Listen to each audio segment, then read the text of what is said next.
किसान साथियों, आप सभी बंधुओं का श्री लक्ष्मी बायोटेक संस्था के माध्यम से जो हम पपीते की खेती करा रहे हैं उसके पॉडकास्ट, जो कि तीसरा पॉडकास्ट है इसमें हम आपको बताएंगे सिंचाई प्रबंधन और खाद प्रबंधन के बारे में। इसके पहले हमने जाना कि पौधा लगाने के लिए, पपीते के पौधा को लगाने के लिए किस तरीके से हम अपनी भूमि को तैयार करें। उसके पहले हमने जानकारी ली कि पपीते के पौधे से पपीते की जो खेती हम करते हैं उसका भविष्य क्या रहता है। तो आज हम बात करेंगे सिंचाई प्रबंधन के बारे में और खाद प्रबंधन के बारे में। तो किसान साथियों, मैं आपको बताऊं कि पौधा जब हम लगाते हैं, जिस दिन हम पौधा लगाते हैं, पौधा लगाने के सेम डे में, जिस समय हम पौधा लगा रहे होते हैं उस दिन हमको पौधे को अच्छे तरीके से पानी देना होता है, जिससे पौधे के आसपास करीब 1.5-2 फीट तक पौधे में चारों तरफ से नमी हो जाए। इसलिए हम करीब, अगर हम ड्रिप सिंचाई करते हैं तो करीब 4 घंटे तक हम ड्रिप चलाते हैं, 3 से 4 घंटे तक। और अगर हम नाली माध्यम से अगर हम पानी देते हैं तो नाली माध्यम से हम पानी देते हैं और पौधे को जो है नाली के किनारे पे लगाते हैं, जिससे पौधे के रूट्स पे मेन जो स्टेम रहती है, मेन जो स्टम्प्स रहता है पौधे का, वहाँ पे पानी खड़ा ना रहे। पहले दिन हम इस तरीके से करते हैं और अगले 2 से 3 दिन में हम रोज़ 2 घंटे पानी चलाते हैं।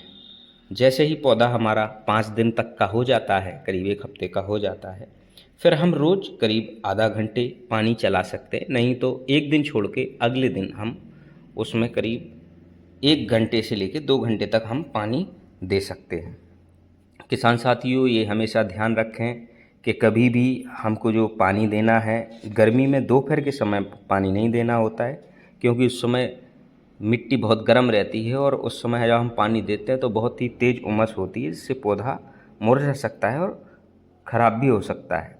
दोपहर के समय जब भी हम बाग में घूमते हैं तो हम देखते हैं कि पौधे की जो कुछ पत्तियां हैं थोड़ी सी मुरझाई हुई नज़र आती हैं दोपहर के समय, तो उससे कभी भी घबराने की कोई आवश्यकता नहीं होती है। हम शाम को 7 बजे के बाद पानी चला सकते हैं और सुबह 7 बजे से हम पानी दे सकते हैं 9-10 बजे तक। किसान साथियों, जैसा कि देखा जाता है कि पौधा जब हम इसको पानी देते हैं और नमी बरकरार रखते हैं तो बारिश के समय में पानी की ज़्यादा आवश्यकता फिर नहीं पड़ती है। हाँ, बीच बीच में अगर कभी बारिश नहीं होती है तो फिर हम ड्रिप के माध्यम से या फिर फ्लड इरिगेशन के माध्यम से, जिसको हम नाली पद्धति बोलते हैं, उसके माध्यम से हम पानी नाली के माध्यम से दे देते हैं। किसान साथियों, जब हमारा पौधा अक्टूबर से जनवरी के महीने में हम देखते हैं, जब हमारा पौधा काफ़ी बड़ा हो जाता है और उस पर फल लगे हुए होते हैं, उस समय हमें अक्टूबर से लेके 15 जनवरी तक, यानी जनवरी के मध्य तक हमको फ्लड से पानी नहीं देना है। यानी बगीचे में जो हम पौधे से पौधे की जो दूरी होती है और क्यारी से क्यारी की जो दूरी होती है, उस समय हमें फ्लड से पानी नहीं देना है, यानी क्यारियों में हमें पानी नहीं छोड़ना है। चूँकि पौधा हमारा बड़ा हो जाता है, 15 जनवरी के बाद फिर हम फ्लड से पानी देते हैं। तो इस तरीके से हम इसका पानी का मैनेजमेंट रखते हैं। किसान साथियों, जब हम फल लेने का समय जब हम आता है, उस समय क्या होता है कि किसान सोचता है कि फल जब लगा हुआ है तो उसको ज़्यादा पानी की आवश्यकता पड़ती है, तो इसलिए उस समय पे हमको ज़्यादा पानी नहीं देना है। ये केवल एक भ्रांति है जो किसान अपने दिमाग में बना के रखते हैं। तो आपको जो है फल लेने के समय पे पानी ज़्यादा नहीं देना है। अगर हम पानी ज़्यादा देते हैं तो उसमें एक तो फंगल इन्फेक्शन का प्रॉब्लम आ जाता है और साथ में जो है फल का जो टेस्ट होता है, जो फल में मिठास होती है, वो थोड़ा सा फल फीका पड़ जाता है। तो इस तरीके से हम देखते हैं कि हमें हर रोज़ या 1-2 दिन में कभी पानी नहीं देना फ्लड के माध्यम से। हाँ, हफ्ते में एक बार हम फ्लड से पानी दे सकते हैं, ये ज़रूरी है। अक्टूबर से जनवरी तक हम फ्लड से पानी दे सकते हैं, जनवरी फरवरी में भी हम फ्लड से पानी दे सकते हैं, लेकिन जो है हमें हर 2 दिन में 1-2 दिन में पानी नहीं देना है। एक हफ्ते में हम एक बार पानी दे सकते हैं। उसमें पानी की आवश्यकता पौधे को पड़ती है, लेकिन पौधे का जो पानी देने का तरीका है वो भी मैं आपको बता चुका हूँ। अब हम खाद प्रबंधन के बारे में जानेंगे। किसान साथियों, जो हम पौधा लगाते हैं उस समय, पौधा लगाने के बाद हम बारिश तक यानी करीब 2 से 3 महीने का जो समय होता है, क्योंकि हम पौधा जो लगाते हैं वो मार्च अप्रैल लगभग मई के महीने तक हम पौधे को पानी मतलब पौधा हम लगाते हैं। तो इसमें पानी देने का जो खाद देने का जो समय रहता है, जैसे हम ग्रेनुअल्स जो खाद देते हैं जैसे डीएपी, पोटास वगैरह है, सल्फ़र वगैरह है, इन चीज़ों को जो हम देते हैं तो हमें गर्मी के सीज़न में नहीं देना, क्योंकि गर्मी एक तो गर्मी ज़्यादा पड़ती है और ये रासायनिक जो खादें होती हैं, ग्रेनुअल जो खादें होती हैं, उनमें गर्मी ज़्यादा रहती है, इस वजह से पौधा ख़राब हो सकता है। इसलिए हम जब तक हमारी बारिश नहीं आती है, फ्लावरिंग स्टेज पौधे की नहीं आती है, जब तक पौधे पे फूल आना चालू नहीं होते हैं, उसके पहले हमको ग्रेनुअल्स दानेदार खाद नहीं देनी है। हाँ, हम शुरुआत के महीनों में जब हम शुरू करते हैं पौधा लगाने के 5 से 7 दिन बाद अगर हमको खाद डालनी है, देनी है, तो हम वाटर सोल्यूबल यानी पानी में जो घुलनशील खादें होती हैं, जैसे कि NPK 19-19 हो गया है, और इसके बाद कोई अच्छी कंपनी का फंगीसाइड, मैं किसी कंपनी को प्रमोट नहीं करता, आपकी नज़र में जो अच्छी कंपनी होती है उसका एक कोई ह्यूमिक एसिड आप घुलनशील जो पानी में घुल जाए, उन 19-19 को और ह्यूमिक एसिड को दोनों को लेके हम पौधे में दे सकते हैं। किसान साथियों, ग्रेनुअल्स खाद हमको बारिश के बाद देनी है।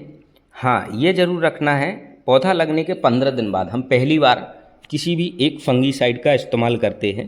पहले 15 दिन बाद, आज जैसे मैंने पौधा लगाया तो अगले 15 दिन बाद मैं पहली बार किसी भी प्रकार का एक फंगीसाइड दूंगा। आपको मैं बता दूं कि 2 महीने में हमें 4 बार फंगीसाइड का यूज करना है शुरुआत में, कम से कम हर 15 दिन में एक बार हम फंगीसाइड का इस्तेमाल करेंगे और वो रिपीट करेंगे। मतलब कि जैसे हमने शुरुआत में कोई भी फंगीसाइड दिया, जैसे कि अभी हमने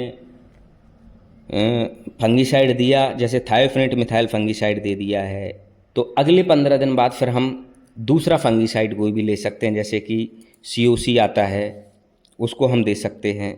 तो इस तरीके से हम हर 15 दिन में जो फंगीसाइड होगा, अलग अलग प्रकार से फंगीसाइड को हम चेंज कर करके दे देते हैं। जैसे कि आप देखेंगे हमने एक बार बाविस्टिन दे दिया है, एक बार हमने ब्लू कॉपर दे दिया है, एक बार हमने थायोफेनेट मिथाइल दिया है, अगली बार हम M45 भी दे सकते हैं। तो हर 15 दिन में इनको रिपीट करना है, लेकिन चेंज करना है। पहले हम बाविस्टिन देंगे, नेक्स्ट टाइम हम ब्लू कॉपर दे देंगे, उसके बाद हम रोको दे देंगे जो थायोफेनेट मिथाइल जिसमें आता है, इसके बाद हम M45 का इस्तेमाल कर लेंगे। तो इस तरीके से हम चेंज कर सकते हैं समय समय पे। ग्रेनुअल्स खाद जो देना है वो मैं आपको बता दूं कि पहली बार जो हमें ग्रेनुअल्स खाद देना है वो 50 ग्राम देंगे हम पहली बार। किसी भी जैसे ग्रेनुअल खाद देखेंगे तो आपका DAP हो गया है, पोटास हो गया है, सिंगल सुपर फास्फेट हो गया है, SSP, तो इनको हम मिलाकर, तीनों चीज़ों को मिलाकर, और पहली बार जब हम खाद देते हैं 20 से 30 दिन के बीच में पहली हम बेसल डोज देंगे, तो हमको 50 ग्राम देनी है। उसके बाद हम तीनों खादों को मिला के अगले 15 या 20 दिन बाद फिर से हम देंगे, तो फिर हम उस समय 50 ग्राम के बाद फिर 100 ग्राम पे जाते हैं। फिर पौधा हमारा और ज़्यादा बड़ा हो जाता है, ग्रोथ कर जाता है, फिर 15 दिन बाद हम उसको 150 ग्राम कर देते हैं, फिर उसके 15 दिन बाद हम 200 ग्राम।